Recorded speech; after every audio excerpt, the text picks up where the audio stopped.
Hello मेरे प्यारे student. आज का हमारा टॉपिक है कक्षा 12वीं का चैप्टर नंबर 2 जो कि है मानव जनन तंत्र। पिछले वीडियो में हमने देखा था नर जनन तंत्र के बारे में, हमने अच्छे से अध्ययन किया था। आज हम मादा जनन तंत्र के बारे में अच्छे से अध्ययन करेंगे। तो चलिए देखते हैं क्या है मादा जनन तंत्र। मादा जनन तंत्र मुख्य रूप से दो वर्गों में बांटा गया है। कौन कौन से? प्राथमिक जनन तंत्र और द्वितीयक जनन तंत्र। तो इस दो वर्गों में बांटा गया, ठीक है। पहला क्या है? प्राथमिक जनन तंत्र। प्राथमिक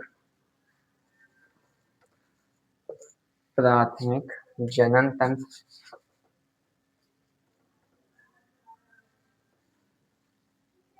प्राथमिक जनन तंत्र और द्वितीयक जनन तंत्र, ठीक है। द्वितीयक जनन तंत्र। प्राथमिक जनन तंत्र के अंतर्गत क्या आता है? अंडाशय, ठीक है। अंडाशय।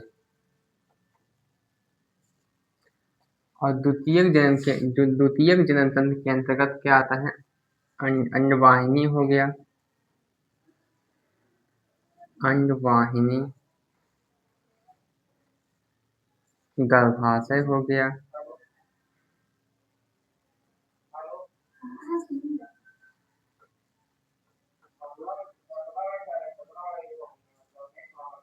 गर्भाशय वेजाइना हो गया,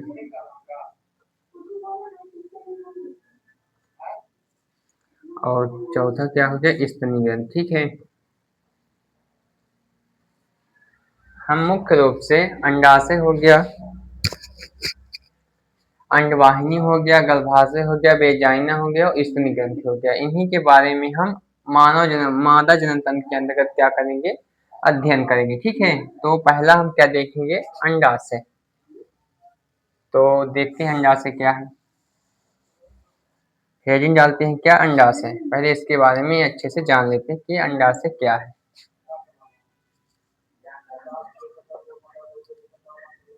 अंडाशय, ठीक है।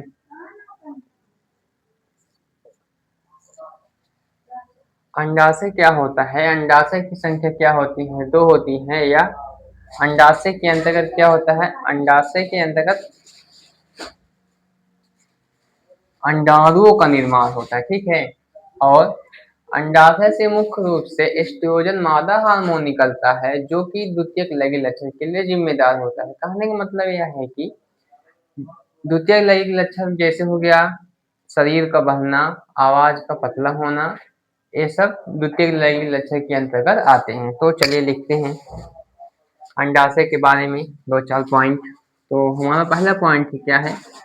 इनकी संख्या दो होती है। इनकी संख्या दो होती है, ठीक है। अंडाशय की संख्या कितनी होती है? दो होती है। इसके अंतर्गत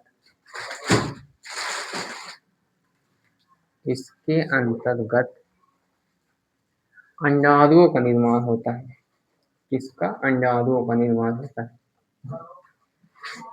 अंडाणुओं का निर्माण होता है, ठीक है। फिर इसके बाद क्या होता है? अंडाशय से एस्ट्रोजन मादा हार्मोन निकलता है जो द्वितीयक लैंगिक लक्षण के लिए जिम्मेदार होता है। तो अंडाशय से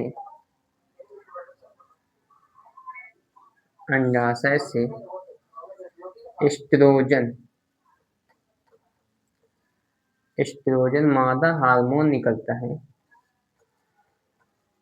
मादा हार्मोन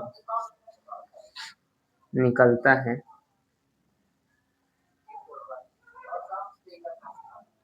जो द्वितीयक लैंगिक लक्षण के लिए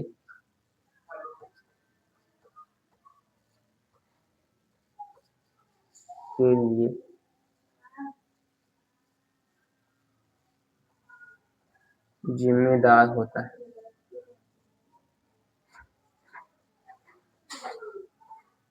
ठीक है, क्या होता है एस्ट्रोजन मादा हार्मोन, अंडाशय से एस्ट्रोजन मादा हार्मोन निकलता है जो द्वितीयक लैंगिक लक्षण के लिए जिम्मेदार होता है। ठीक है, आप इसका स्क्रीनशॉट लीजिए, फिर मैं अगला लिखाऊं। हो गया, चलिए आगे देखिए।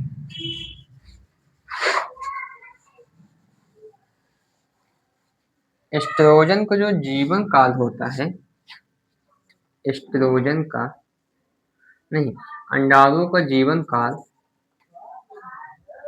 अंडाणुओं का जीवन काल काल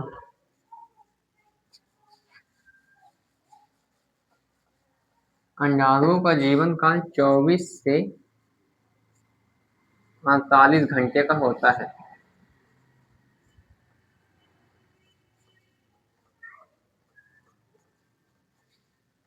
कहने का मतलब यह है कि अंडाणु का जीवन काल 24 से 48 घंटे का होता है। अगर इस 24 घंटे में इस 24 घंटे के अंतर्गत नर और मादा आपस में संलयन करते हैं, तो इस 24 घंटे के अंतर्गत ही यह निर्धारित हो जाएगा कि यक्स एक्स होगा कि यक्स वाई होगा। मतलब कि नर होगा कि मादा, मतलब कि लड़का होगा कि लड़की होगा, यह निर्धारित हो जाएगा कि इस 24 से 48 घंटों के अंतर्गत ही यह निर्धारित हो जाएगा। ठीक है, अंडाशय जो कि मादा जनन तंत्र का पहला प्रकार था वो हो गया है। अब इसके बाद द्वितीय जनन तंत्र में चलते हैं। ठीक है, हो गया, चलिए।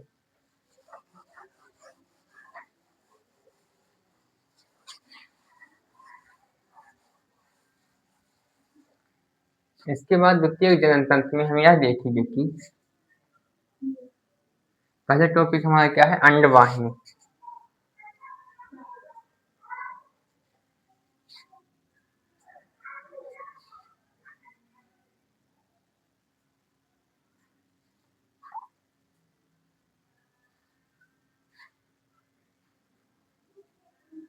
दूसरा है में क्या है, अंडवाहिनी।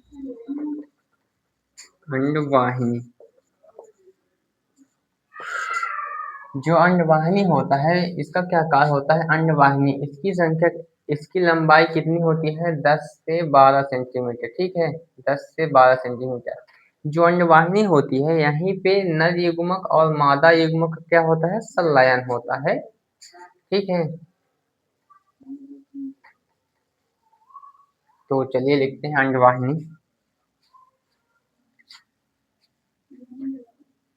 इसकी लंबाई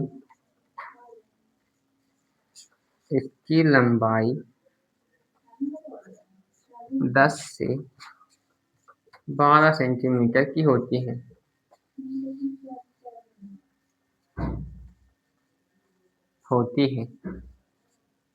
यहीं पे नर युग्मक और मादा युग्मक का क्या होता है, संलयन होता है। ठीक है, यहाँ नर युग्मक और मादा युग्मक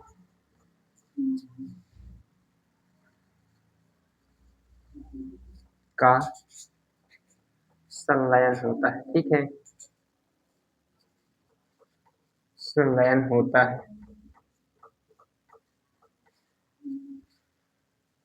जो अंडवाहिनी होता है इसकी लंबाई 10 से 12 सेंटीमीटर होती है। इसके अंतर्गत क्या होता है, इसके अंतर्गत नर युग्मक और मादा युग्मक का क्या होता है, संलयन होता है। अंडाणु का जीवन काल नहीं, अंडोत्सर्ग के 14वें दिन होता है। अंडोत्सर्ग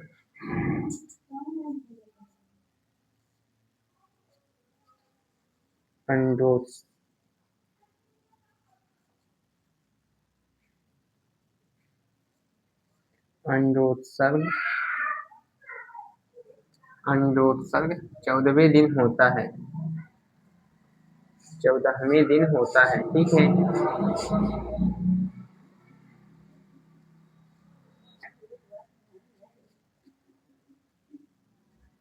अंडोत्सर्ग अंडोत्सर्ग जो होता है वो 14वें दिन होता है। हमने अंडवाहिनी के बारे में जान लिया। क्या जाना? इसकी लंबाई 10 से 12 सेंटीमीटर होती है और यहीं पे नर युग्मक और मादा युग्मक क्या होता है? संलयन होता है। अंडोत्सर्ग जो होता है वो 14वें दिन होता है। हमने 3 पॉइंट अंडवाहिनी के बारे में जान लिया। आप इसका स्क्रीनशॉट लीजिए, मैं आगे पढ़ाऊँ, ठीक है? चलिए।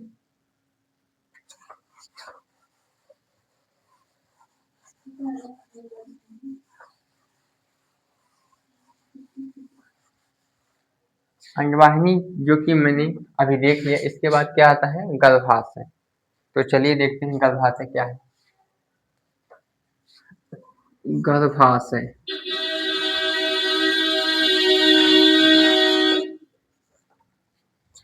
ये जो गर्भाशय होता है, यहीं पे भ्रूण का क्या होता है? विकास होता है। जो गर्भाशय होता है इसकी संख्या एक ही होती है।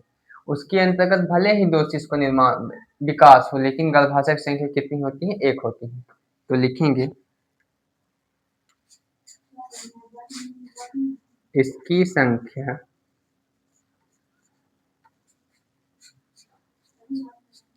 एक होती है।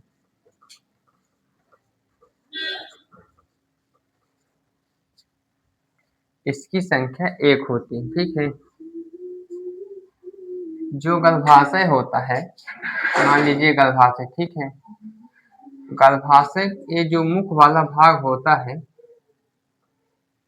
इसको बोलेंगे क्या? सर्वाइकल। एक पेपर में पूछा जाता है सर्वाइकल कि गर्भाशय के मुख को बिंदी बिंदी कहा जाता है, तो क्या कहा जाता है? सर्वाइकल। तो लिखेंगे कि गर्भाशय के मुख को सर्वाइकल कहा जाता है। गर्भाशय के मुख को सर्वाइकल कहा जाता है। सर्वाइकल कहा जाता है, ठीक है। गर्भाशय के मुख को सर्वाइकल कहा जाता है। जो गर्भाशय होता है, गर्भाशय के क्या हो, गर्भाशय किस लिए होता है? गर्भाशय के अंतर ही भ्रूण का क्या होता है? विकास होता है, ठीक है। तो लिखेंगे गर्भाशय में भ्रूण का विकास होता है। गर्भाशय में भ्रूण का विकास होता है,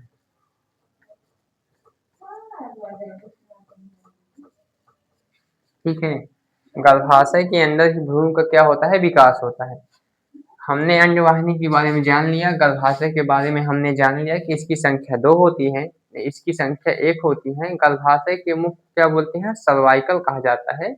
गर्भाशय के अंदर ही भ्रूण का क्या होता है? विकास होता है, ठीक है। ये भी हमारा हो गया। अब क्या है? वेजाइना।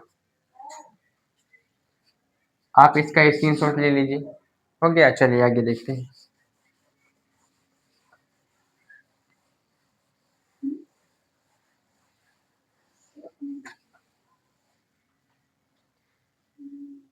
गर्भाशय के बाद क्या आएगा हमारा अगला टॉपिक? वेजाइना। तीसरा पॉइंट है क्या मेरा?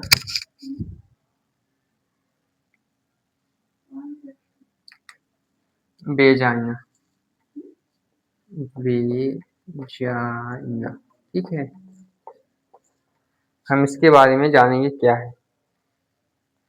वेजाइना के माध्यम से ही या कि वेजाइना के रास्ते से ही भ्रूण क्या होता है? शरीर से क्या होता है? बाहर आता है, ठीक है।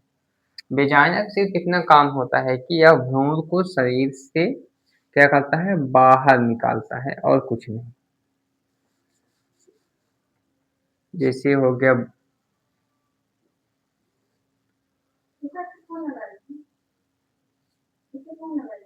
इसी के माध्यम से क्या होता है? भ्रूण शरीर से क्या होता है? बाहर आता है।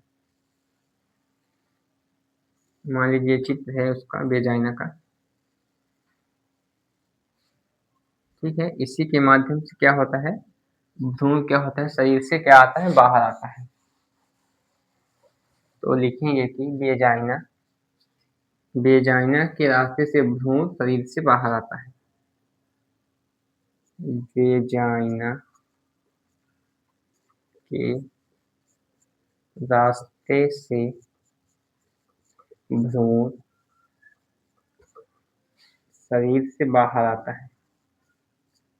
शरीर से बाहर आता है या कि गर्भाशय से बाहर आता है।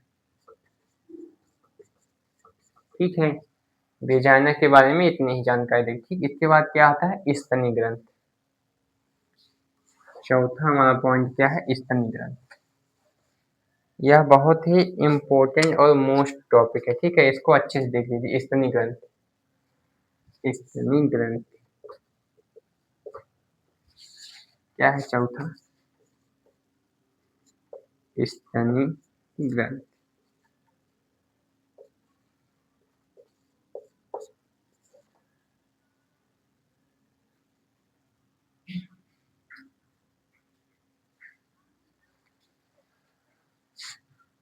स्तनी ग्रंथ। ठीक, स्तनी ग्रंथ में क्या होता है कि स्तनी ग्रंथ का सबसे मुख्य लक्षण यह है कि यह शिशु को जन्म देती है। शिशु को जन्म के तुरंत बाद माता शिशु को दूध पिलाती है। तो क्या होता है कि जब तक शिशु बच्चे को जन्म नहीं देगी या कि जबकि माता शिशु को जन्म नहीं देगी तो उसके शरीर से क्या होता है? दूध बाहर नहीं निकलता। क्यों नहीं निकलता? क्योंकि जब माता शिशु को जन्म नहीं देती तो उसके शरीर से जो एक हार्मोन होता है जिसका नाम होता है प्रोजेस्टेरोन।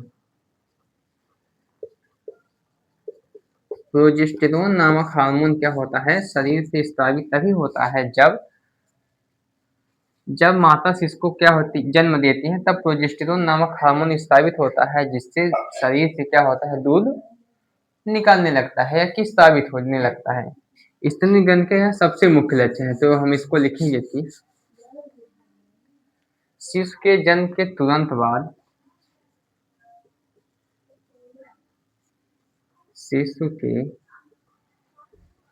जन्म के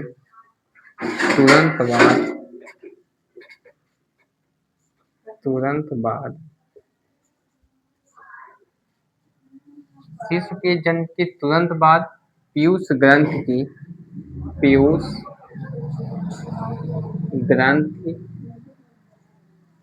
से प्रोजेस्टेरोन नामक हार्मोन स्रावित होता है। प्रोजेस्टेरोन नामक हार्मोन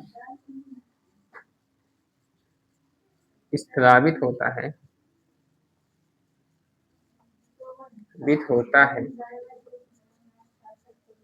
जिससे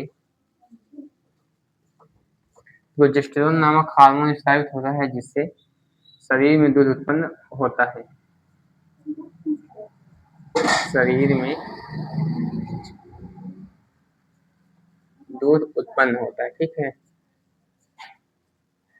उत्पन्न होता है। इसके बाद क्या होता है कि एक तो शिशु के जन्म के तुरंत बाद पीयूष ग्रंथ से प्रोजेस्टेरोन नामक हार्मोन स्रावित होता है जिससे शरीर से दूध तो उत्पन्न हो जाता है। इसके बाद क्या होता है? पीयूष ग्रंथ की पश्चपाल से ऑक्सीटोसिन नामक हार्मोन स्रावित होता है जिससे जब शिशु माता के शरीर से दूध पीना शुरू करना है तो उसके चेस्ट से जो दूध होता है वो बाहर निकलने लगता है। किस हार्मोन के कारण? ऑक्सीटोसिन नामक हार्मोन के कारण क्या होता है? शरीर से दूध बाहर आने लगता है। तो लिखेंगे कि पीयूष ग्रंथ की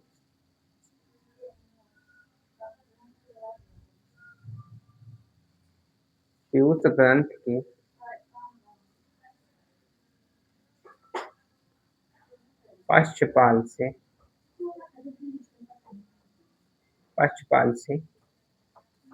ऑक्सीटोसिन नामक हार्मोन स्रावित होता है। ऑक्सीटोसिन नामक हार्मोन स्रावित होता है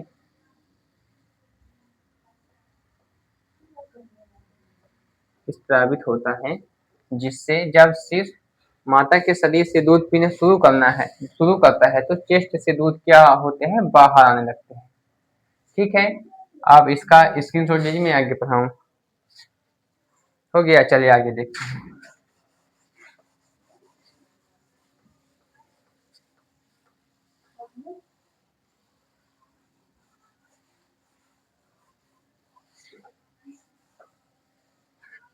इसके बाद आएगा क्या कि मादा जनतंत्र के अंतर्गत महिलाओं में पाए जाने वाले द्वितीयक लैंगिक लक्षण। महिलाओं में क्या है, महिलाओं में या कि मादा में पाए जाने वाले द्वितीयक लैंगिक लक्षण। मादा में पाए जाने वाले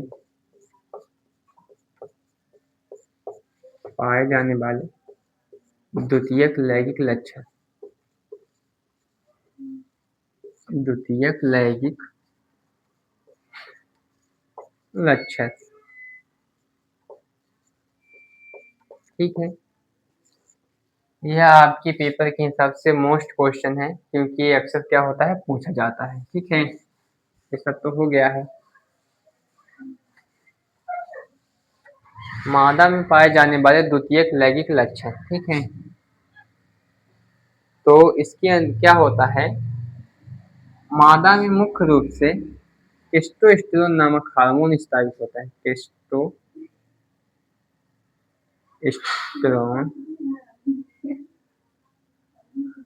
नहीं, मादा में मुख्य रूप से एस्ट्रोजन हार्मोन स्रावित होता है।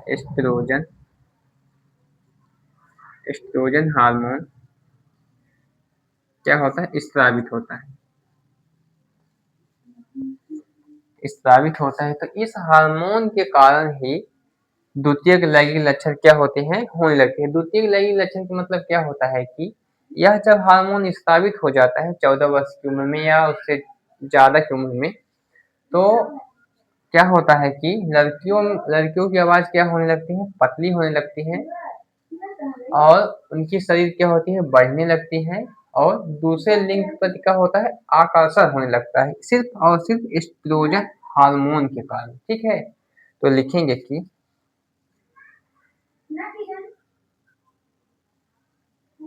यह लिखेंगे कि आवाज का पतला होना,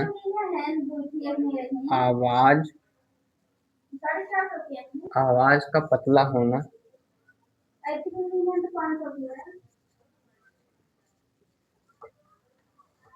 और दूसरा क्या है, दूसरे लिंग के प्रति आकर्षण होने लगता है। दूसरे लिंग के आकर्षण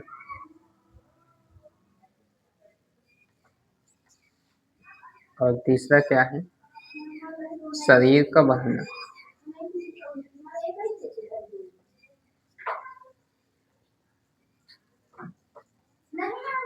ठीक है, आवाज का पतला होना, दूसरे लिंग के प्रति आकर्षण और शरीर का बढ़ना, यह मादा में पाए जाने वाले द्वितीयक लैंगिक लक्षण है। ठीक है, आप इसका स्क्रीनशॉट लीजिए, मैं आगे पढ़ाऊँ। हो गया, चलिए आगे देखते हैं।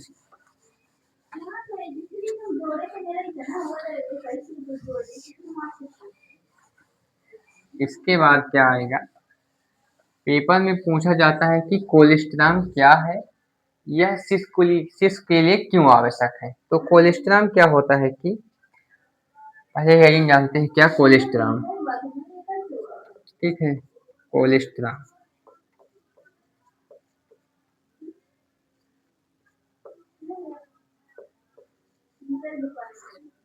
ठीक है, कोलेस्ट्रॉल क्या होता है कि जब माता शिशु को जन्म देती है तो उसके शरीर से गाढ़ा पीला दूध जो निकलता है स्टार्टिंग में, वही कोलेस्ट्रॉल है। वह बच्चे को क्या करता है, पोषण प्रदान करता है बहुत ही अधिक मात्रा में, उसको क्या बोलते हैं, कोलेस्ट्रॉल बोलते हैं। तो इसको लिखेंगे कि कोलेस्ट्रॉल माता के शिशु शिशु के जन्म के जब माता शिशु को जन्म देती है तो ऐसे लिखेंगे, माता शिशु को जन्म देती है तो शिशु को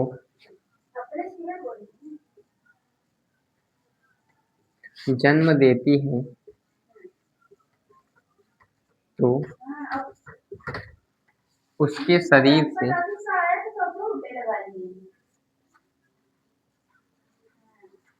से जो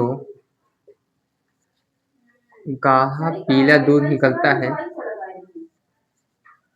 गाढ़ा पीला दूध निकलता है, कोलेस्ट्राम कहलाता है। क्या कहलाता है? कोलेस्ट्राम। कोलेस्ट्राम कहलाता है।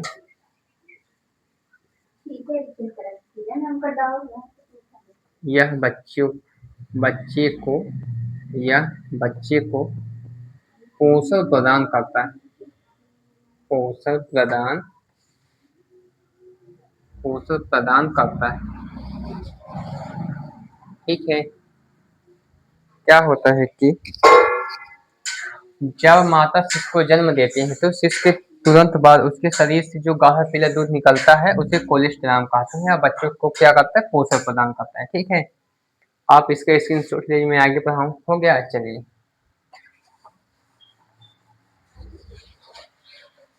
इसके बाद क्या आएगा? प्लेसेंटा के काल। प्लेसेंटा क्या होता है? या प्लेसेंटा ऐसे लिखेंगे, प्लेसेंटा के काल।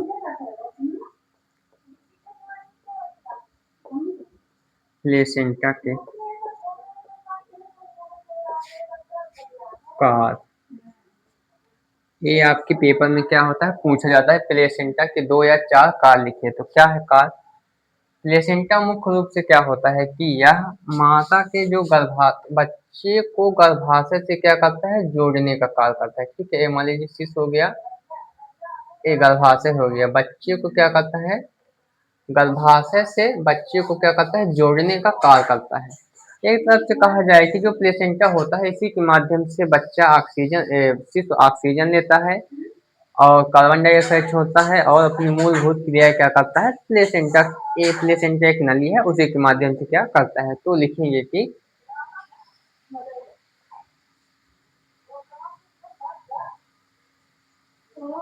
यह भ्रूण को ऑक्सीजन प्रदान करता है,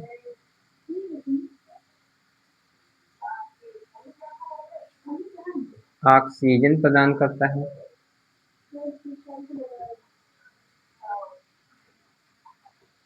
करता है। ठीक है। यह भ्रूण को पोषण प्रदान करता है, यह भ्रूण को पोषण प्रदान करता है,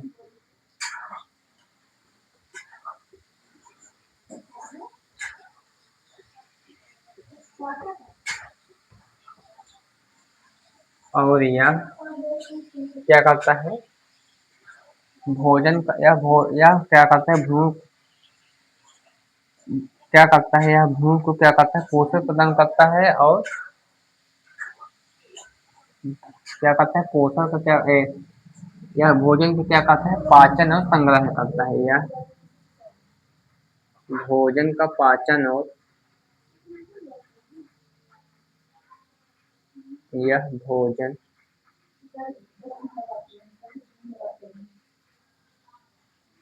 पाचन और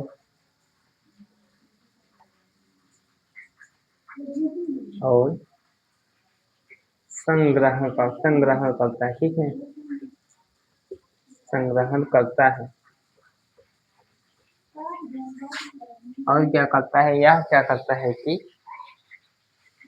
भ्रूण का उत्सर्जन करता है। यह भ्रूण का उत्सर्जन करता है,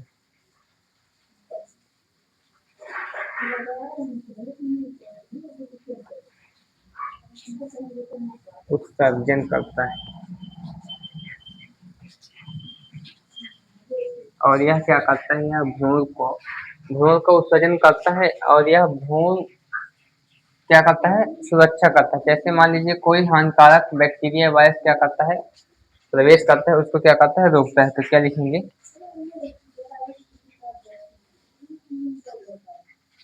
1 2 3 4, 4 टॉपिक हो गया, इतने में हो जाएगा। ठीक है, प्लेसेंटा के 4 प्रकार, 1 2 3 4।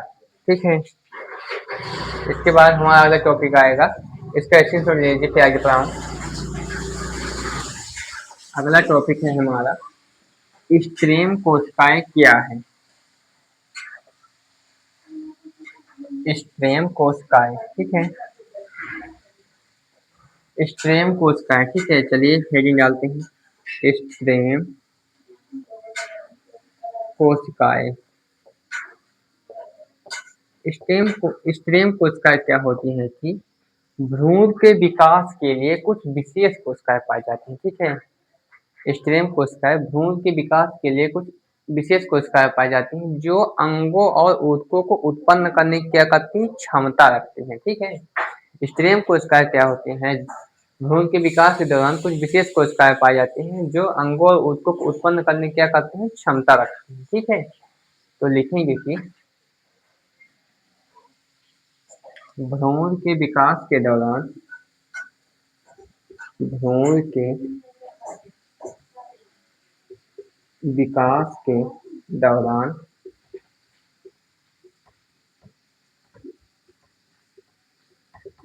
कुछ विशेष कोशिकाएं पाई जाती हैं, कुछ विशेष कोशिकाएं पाई जाती हैं, पाई जाती हैं है जो अंगों और ऊतकों को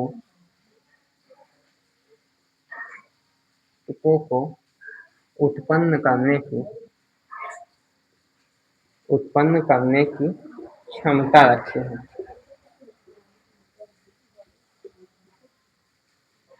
क्षमता रखती।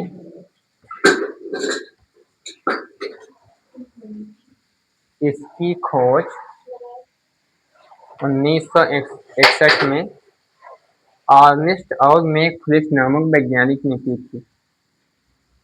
अर्नेस्ट और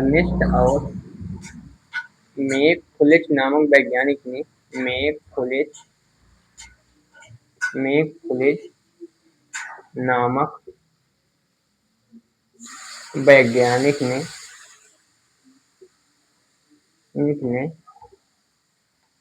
सन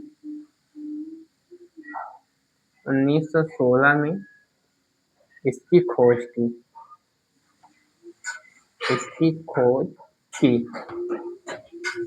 ठीक है, इसके बाद क्या होता है, प्रसव पीड़ा के समय मुख्य रूप से कौन सा हार्मोन पाया जाता है, ऑक्सीटोसिन नामक हार्मोन क्या होता है, पाया जाता है। तो प्रसव पीड़ा के समय ऑक्सीटोसिन नामक हार्मोन स्रावित होता है, टोनिन नामक हार्मोन स्रावित होता है। ठीक है, आप इसका स्क्रीनशॉट लीजिए, फिर मैं एक टॉपिक को पढ़ा दूं, इसी का है। हो गया, चलिए आगे देखते हैं। इसके बाद क्या होता है कि इसी का है, मनुष्य में गर्भधारण की अवधि कितनी होती है, मनुष्य में